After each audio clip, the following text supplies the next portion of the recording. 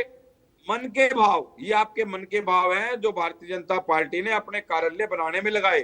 ना हॉस्पिटल बने, ना स्कूल बने, ना विद्यालय बने, ना यूनिवर्सिटी बनी। मैं एक बात और कहता हूं, ऐलान की सरकार है, सिर्फ ऐलान करते हैं।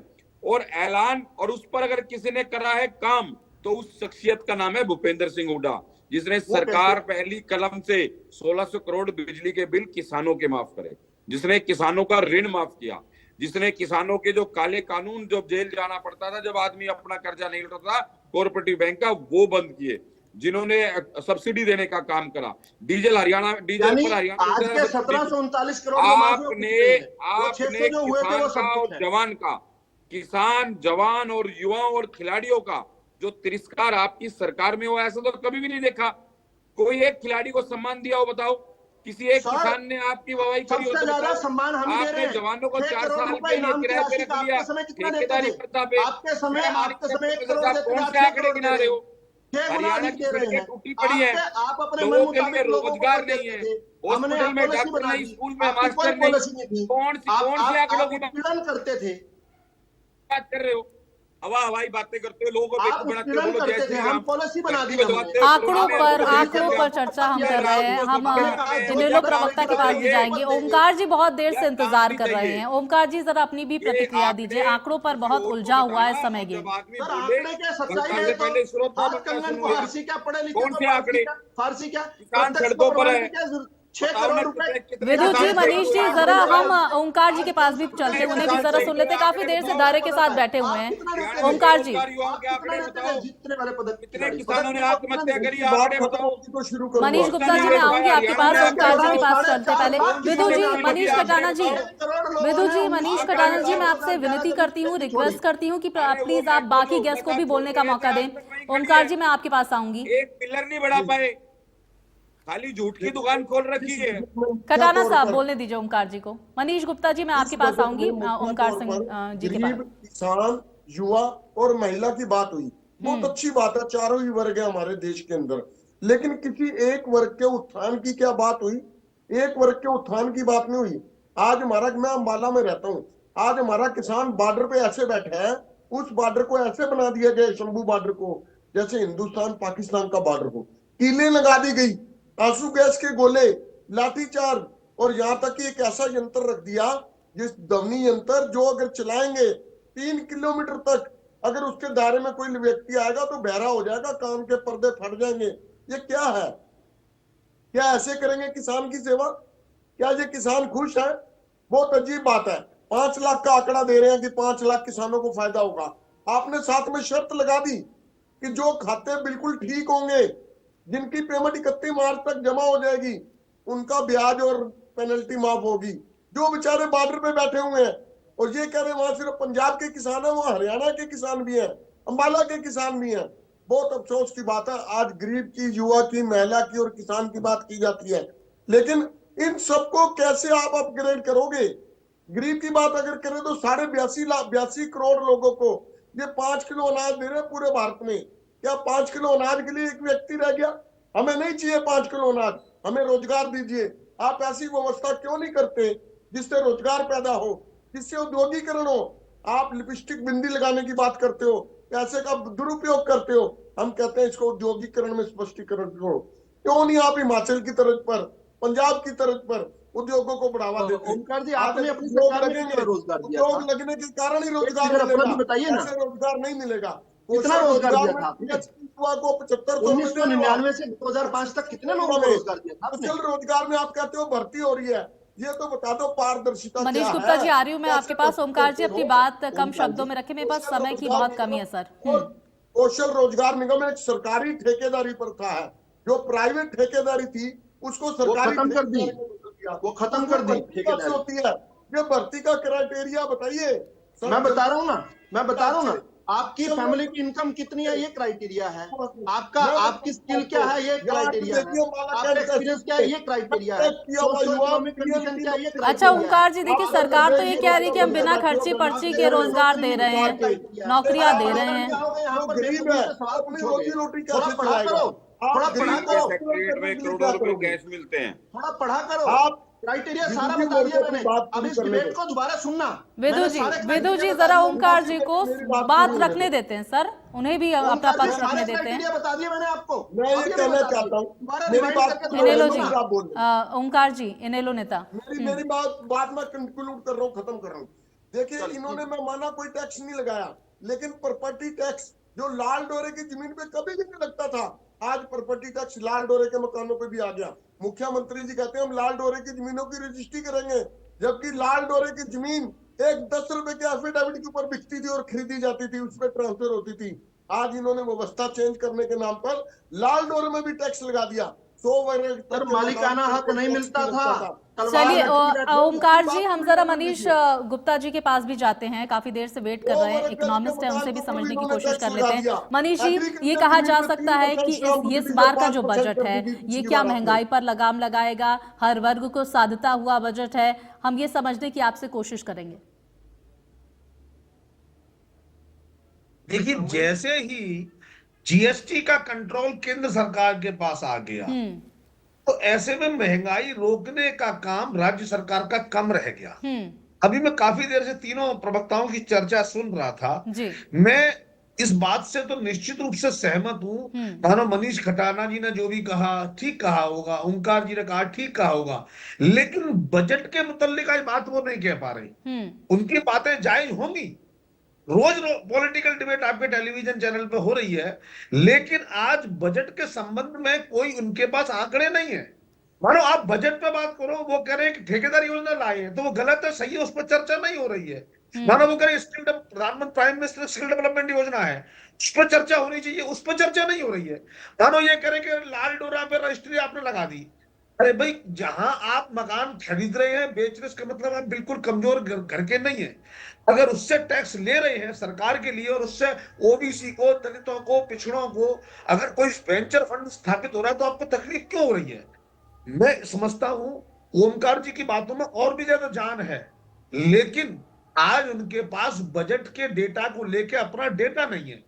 बिल्कुल डेटा डेटा है, आप ये बातें बता दीजिए, आप सही ही है, बता वो हो दीजिए नहीं पा रही। उद्योग के लिए कितने हजार करोड़ तो मैं रखे वही गए, आप कहूंगा, बता बात तो दीजिए। आप ठीक कह रहे मैं हो, लेकिन बता आपके पास आंकड़े नहीं है। आप गुप्ता जी, आप ही आंकड़े बता नहीं दीजिए है। औद्योगिक क्षेत्र के लिए क्या रखा है इन्होंने, मैं बात कर रहा आप हूं। ही अब बता मानो दीजिए। आज हरियाणा बजट में, आप अगर आंकड़ा हरियाणा दोगे बजट तो में ही अगर बात करूंगा, किसानों के आंकड़ा है आंदोलन क्या? मनीष की जी बात का कर रहे हो, कहना है कि स्थापित करने के ओमकार लिए जी क्या और प्रपोजल मनीष चाहिए? खटाना जी के पास आंकड़े नहीं है, लेकिन आंकड़े बहुत सारे पेश हुए हैं प्रोफेसर विदु जी के द्वारा, मनीष जी के द्वारा, ओमकार जी के द्वारा और मनीष गुप्ता जी के द्वारा। आप चारों मेहमान हमारे साथ इस चर्चा में जुड़े, आपने बजट पर बहुत महत्वपूर्ण बातें रखी, अपना पक्ष रखा। आप चारों का मैं बहुत धन्यवाद करूंगी हमारे साथ जुड़ने के लिए। मेरे साथ इस चर्चा में फिलहाल इतना ही। खबरें लगातार जारी है, हर बड़ी खबर पर हमारी नजर बनी हुई है। आप देखते रहिए इंडिया न्यूज हरियाणा।